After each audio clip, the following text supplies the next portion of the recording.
Exchange rates have a crucial role in international trade, and governments have a choice of exchange rate systems. These are floating exchange rate. This is where the exchange rate is determined solely by the forces of demand and supply, the demand and supply of currency. Second, fixed exchange rate. This is a system where the government ties its exchange rate to the price of another currency. The last time the UK tried this was in 1992, when we joined the exchange rate mechanism with a view to joining the euro. Managed exchange rate. The exchange rate is primarily determined by demand and supply, but the government may intervene on occasion to influence the exchange rate. Let's look first of all at floating exchange rates. A floating exchange rate is an exchange rate that is set purely by the forces of demand and supply. A floating exchange rate is free from government intervention.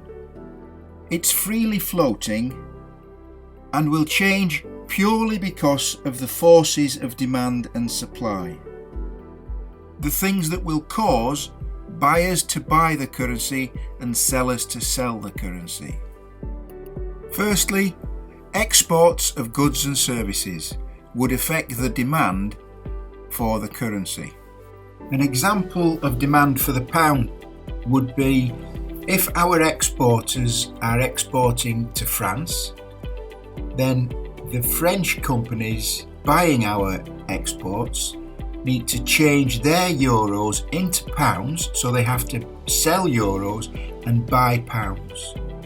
If they buy pounds, that reduces the quantity of pounds on the market and the value of the pound goes up. Second demand on the pound is the inflow of foreign direct investment. An example of this would be foreign companies, maybe a Japanese company that comes to this country and purchases a UK asset. They need to buy pounds to be able to do that.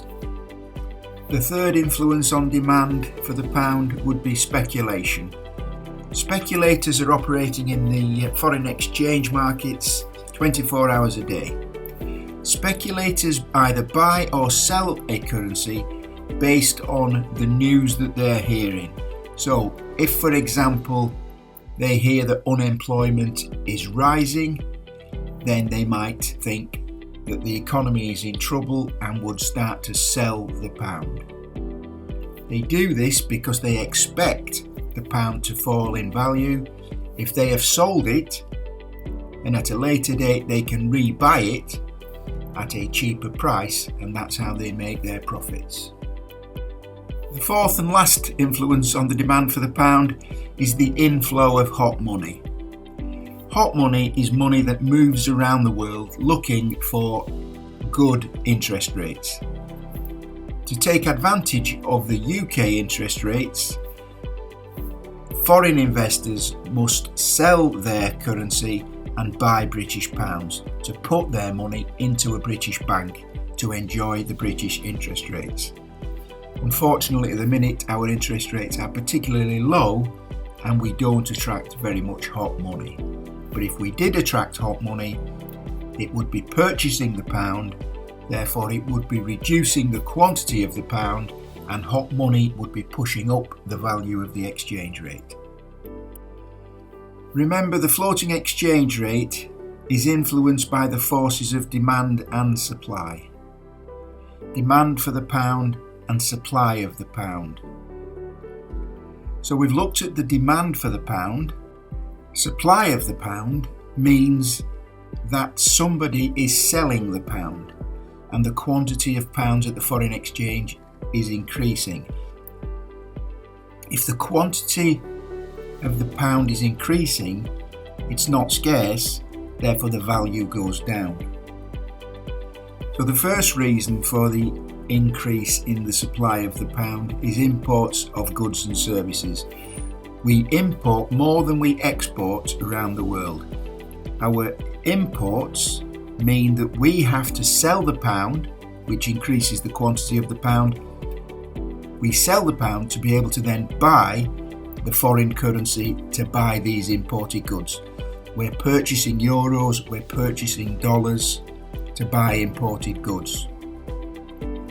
The second reason that the supply of the pound increases is an outflow of foreign direct investment. So, as we've said earlier, the Japanese companies buy British assets in the same way British companies buy foreign assets, and that's an outflow of foreign direct investment. The third point is speculators again. Speculators selling the pound because they think the news is going to be bad. The fourth point is outflows of hot money. In this country we have rich individuals who would also be looking for good interest rates around the world, and when they find them they will be selling the pound and buying that currency to put their money into the foreign bank account. Advantages and disadvantages of a floating exchange rate system. Advantages. First advantage: automatic adjustment of balance of payments. Countries with a large balance of payments deficit will find their currency weakens as they sell currency to buy imports. The weaker currency then makes exports more price competitive, which helps to improve the balance of payments deficit, automatically adjusting. Secondly, flexibility. A floating exchange rate system means that the government isn't tied into trying to maintain a particular exchange rate. Trying to maintain a particular exchange rate is expensive, as the government or the central bank would have to purchase its own currency, but it would do that by spending its foreign reserves. This links to the third point, which is low requirement to hold large foreign exchange reserves. With a floating exchange rate system, you don't need to hold lots of foreign exchange because you won't have the need to purchase your own currency with it. Finally, having a floating exchange rate system means that the government has got freedom to pursue other macroeconomic objectives. It doesn't need to worry about the exchange rate. It doesn't need to use its resources to meet an exchange rate target. It can use its resources to pursue other objectives. Disadvantages of a floating exchange rate system. Number 1, uncertainty. There is no certainty as to the exact price of a currency on a daily basis. Remember, uncertainty is one of the things that businesses do not like, particularly exporting and importing businesses. With a fixed exchange rate, you would know what the exchange rate was going to be when you buy and sell goods.